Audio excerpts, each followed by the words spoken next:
What was supposed to be a peaceful Thanksgiving message, an afternoon of gratitude, warmth, reflection, and unity, turned into one of the most chaotic and controversial moments New Birth has seen in years. Because instead of delivering a soft, steady holiday word, Bishop William Murphy stepped into the pulpit with a fire that no one had anticipated, a storm brewing in his voice that instantly shifted the atmosphere, and with just a few sentences, he transformed what should have been a comforting celebration into a prophecy that exploded online and set the entire church world buzzing. People in the crowd weren't shouting amen, they were frozen, whispering, exchanging looks, trying to process what they had just heard, while thousands across social media were left wondering whether they had witnessed a divine moment, a public meltdown, or a calculated statement meant to send a message to someone far beyond the congregation. Because from the second Murphy opened his mouth, nothing about his tone matched the holiday mood. No gratitude, no gentleness, no steady pastoral warmth.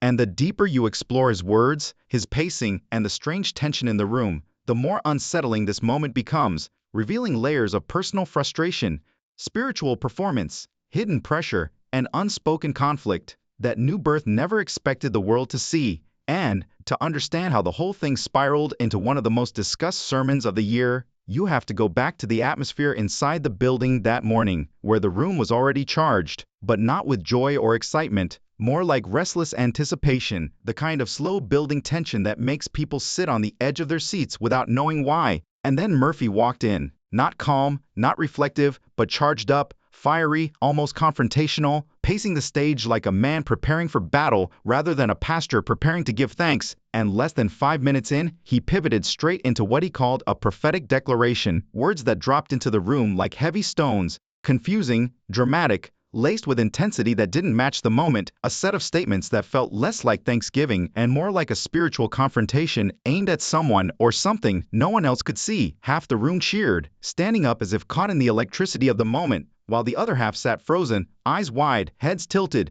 confused at the direction he was taking, unsure whether they were witnessing a divine message or a personal thunderstorm disguised as prophecy. As he spoke, the live stream chat ignited, comments flooding in faster than moderators could handle, people desperately asking what he was talking about, who he was talking to, and why a holiday message suddenly sounded like an attack, a warning, or a performance meant to impress the room rather than guide it. Even longtime followers of Bishop Murphy were stunned, whispering to one another afterward that something felt off, something felt forced, something felt strangely heavy, as if the message had been hijacked by emotions he hadn't planned to reveal. And multiple individuals close to the church later claimed that what Murphy delivered that morning wasn't the sermon originally prepared for the service, that something shifted at the last minute, that he arrived with intensity no one could explain, that he carried a fire that didn't align with the worship, the flow, or the purpose of the day, raising the unsettling question, what exactly was he responding to? Because nothing about the message felt casual, nothing felt like spontaneous Thanksgiving, nothing felt like the usual rhythm of prophetic encouragement. This felt like something had triggered him, something brewing beneath the surface that he decided to confront publicly under the label of prophecy. And if that's true,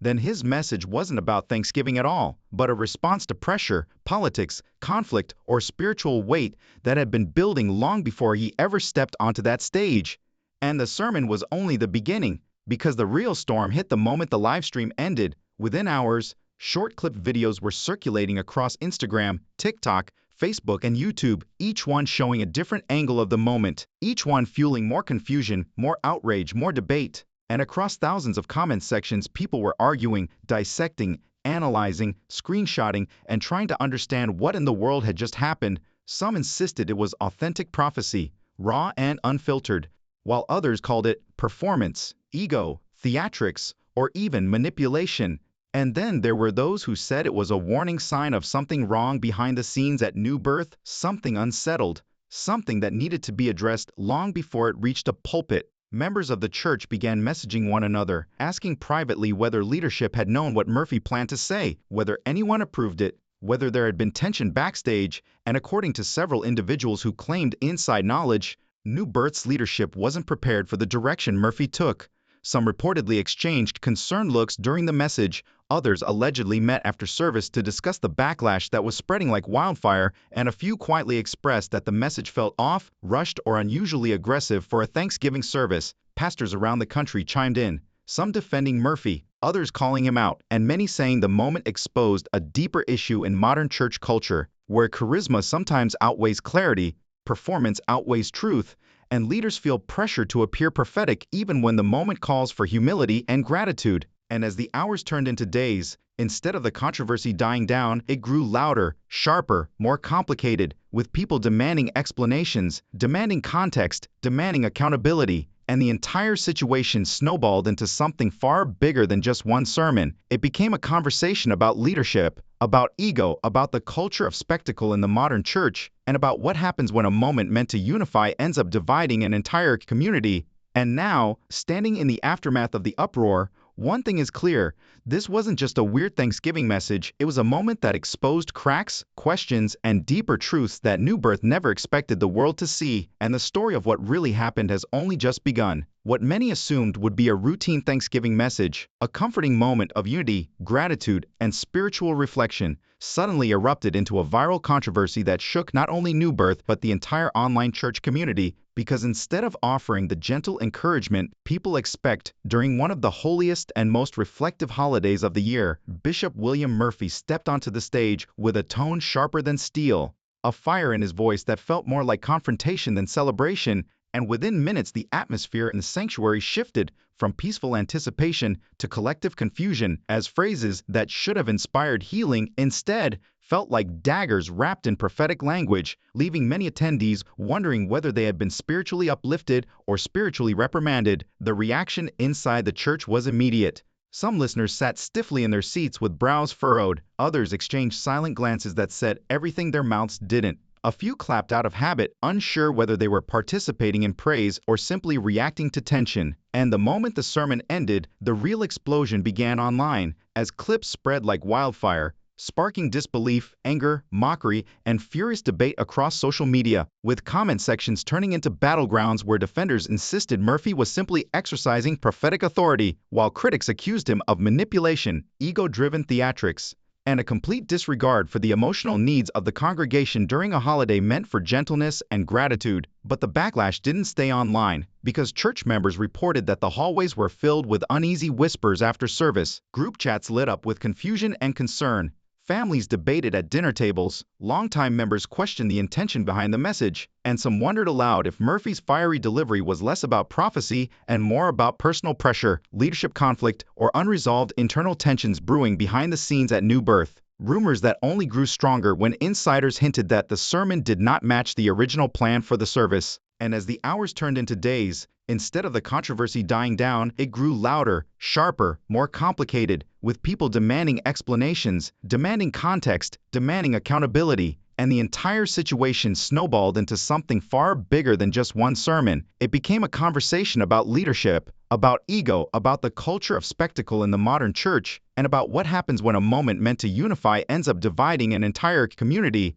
And now, standing in the aftermath of the uproar, one thing is clear: this wasn't just a weird Thanksgiving message, it was a moment that exposed cracks, questions, and deeper truths that New Birth never expected the world to see, and the story of what really happened has only just begun. What many assumed would be a routine Thanksgiving message, a comforting moment of unity, gratitude, and spiritual reflection, suddenly erupted into a viral controversy that shook not only New Birth but the entire online church community, because instead of offering the gentle encouragement people expect during one of the holiest and most reflective holidays of the year, Bishop William Murphy stepped onto the stage with a tone sharper than steel, a fire in his voice that felt more like confrontation than celebration, and within minutes the atmosphere in the sanctuary shifted from peaceful anticipation to collective confusion, as phrases that should have inspired healing instead felt like daggers wrapped in prophetic language, leaving many attendees wondering whether they had been spiritually uplifted or spiritually reprimanded. The reaction inside the church was immediate. Some listeners sat stiffly in their seats with brows furrowed, others exchanged silent glances that said everything their mouths didn't. A few clapped out of habit, unsure whether they were participating in praise or simply reacting to tension. And the moment the sermon ended, the real explosion began online, as clips spread like wildfire, sparking disbelief, anger, mockery, and furious debate across social media, with comment sections turning into battlegrounds where defenders insisted Murphy was simply exercising prophetic authority, while critics accused him of manipulation, ego-driven theatrics, and a complete disregard for the emotional needs of the congregation during a holiday meant for gentleness and gratitude. But the backlash didn't stay online, because church members reported that the hallways were filled with uneasy whispers after service. Group chats lit up with confusion and concern. Families debated at dinner tables, longtime members questioned the intention behind the message, and some wondered aloud if Murphy's fiery delivery was less about prophecy and more about personal pressure, leadership conflict, or unresolved internal tensions brewing behind the scenes at New Birth. Rumors that only grew stronger when insiders hinted that the sermon did not match the original plan for the service, that something changed at the last moment, that Murphy arrived with a heaviness and intensity that no one had seen in rehearsal, and that the entire mood of the message was dramatically different from what the pastoral team expected. And then, shockingly, headlines and memes began circulating within hours, amplifying the controversy, twisting certain statements, pulling sound bites out of context in a way that distorted the message even further, fueling a cycle of outrage and confusion that became impossible to contain once it hit the echo chamber of social media, dominating TikTok stitches, Instagram reposts, and YouTube breakdowns, each clip cutting the sermon into fragments that made Murphy's words seem even harsher and more explosive than they already felt inside the sanctuary. Supporters tried desperately to defend him, insisting he was speaking truth in love, but every attempt to control the narrative collapsed beneath the weight of thousands of shocked viewers who felt the Thanksgiving message had been hijacked by ego, urgency, or some mysterious agenda. And then the story took an even more astonishing turn as insiders from New Birth revealed what unfolded behind closed doors after the sermon, describing emergency leadership meetings where pastors and staff debated how to respond to the backlash, questioning whether the sermon's tone aligned with the church's mission, worrying about the emotional impact on congregants, and acknowledging tensions within the leadership that had been quietly simmering for months. Some described Murphy pacing backstage in a state that felt unusually intense. Others said parts of the message seemed directed at unnamed individuals or groups within the church, creating unease among members who felt indirectly called out. And more than one insider confessed that the message felt less like prophecy and more like a coded communication aimed at internal conflicts that had not yet been resolved publicly. Meanwhile, the online reaction escalated as prominent figures began weighing in, some offering strong defense of Murphy's prophetic gifts, others critiquing the message as irresponsible, ego-driven, or dangerously ambiguous, turning a single holiday sermon into a nationwide debate about theology, leadership, emotional safety, spiritual authority, and the growing problem of pastors using the pulpit as a platform for personal agendas rather than pastoral care. And as all of this unfolded, it became clear that the Thanksgiving service was not simply an isolated moment gone wrong, but the spark that exposed deeper issues, hidden pressures, internal disagreements, leadership dynamics, and unspoken conflicts within New Birth that had been quietly building beneath the surface. Because to truly understand the uproar, one must acknowledge that Thanksgiving services are sacred to congregants, a time for softness, healing, unity, and gratitude. And when a pastor storms into that moment with intensity, confrontation, and unfiltered declarations that feel personalized rather than pastoral, people don't just question the message, they question the motivation, the heart behind it, and the unseen forces shaping it. Ultimately, this Thanksgiving sermon didn't go viral simply because it was loud. It went viral because it shattered expectations, pierced emotional boundaries, triggered suspicion, and exposed cracks in a spiritual community that had carefully maintained an image of strength and stability, raising the question that still lingers today: was this a prophetic moment, a personal outburst, or a revealing glimpse into the mounting pressures within one of America's most watched churches? And what happens next may determine far more than the future of one sermon, because it may reshape the trust, culture, and spiritual direction of New Birth itself. The tension in Sanctuary was so thick it felt almost physical, the kind of pressure that settles into a room when people sense something unexpected is taking place. And as Bishop William Murphy continued preaching, phones quietly appeared in hands, whispers started swirling between pews, and the warm Thanksgiving energy that people walked in with slowly shifted into a charged, uneasy anticipation, because everyone could feel that something in this sermon was different, sharper, heavier, more pointed than anything they expected to hear during a holiday built on gratitude and unity. And behind that tension, behind the polite applause and the forced smiles, the staff backstage were scrambling, adjusting camera angles to avoid shots that revealed too much discomfort, moderating live chat comments that were exploding with confusion and concern, and exchanging looks that silently asked whether the sermon was crossing a line. Looks that said, "Is this going too far? Should someone intervene?" Does he even realize how this is landing?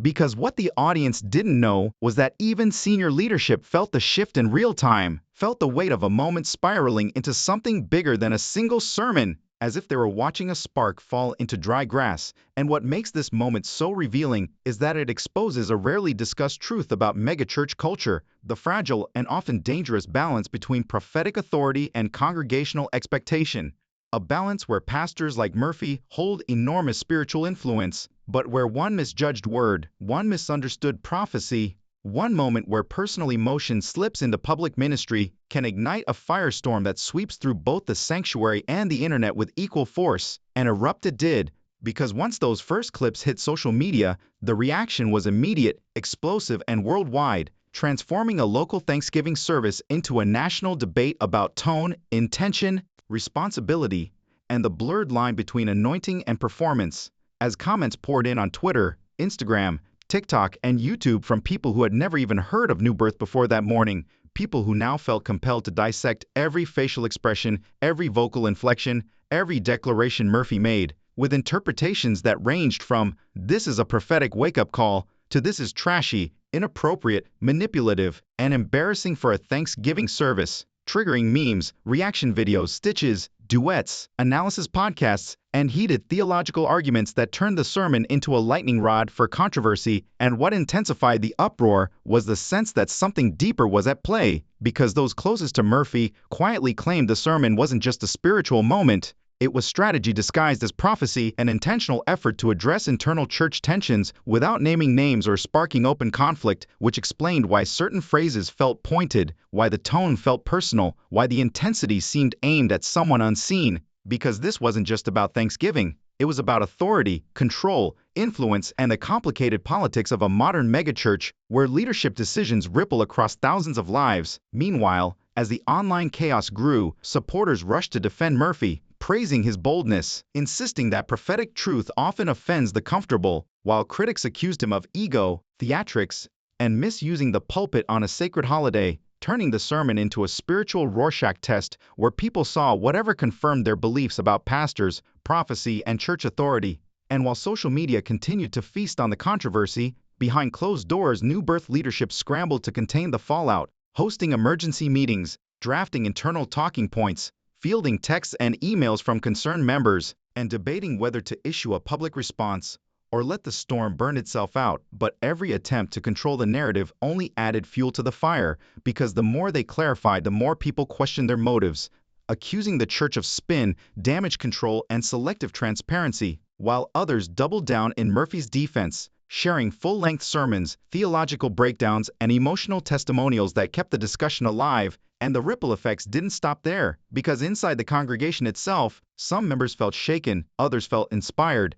and still others felt betrayed, forcing conversations about accountability, pastoral responsibility, emotional safety, and whether prophecy should ever sound like personal correction. And just when it seemed like the controversy was settling into a simmering roar, ready to fade into another week's cycle of church drama, something unexpected happened. An additional twist, an unplanned statement, a subtle clarification, or a revelation whispered among insiders that reignited the firestorm all over again, forcing everyone, from casual viewers to longtime followers, to take a second, harder look at the Thanksgiving sermon, its hidden motivations, the untold dynamics behind it, and the far-reaching consequences that one unfiltered moment of prophetic intensity had unleashed on a congregation, a leadership team, and a watching world that continues to debate where inspiration ends and intention begins.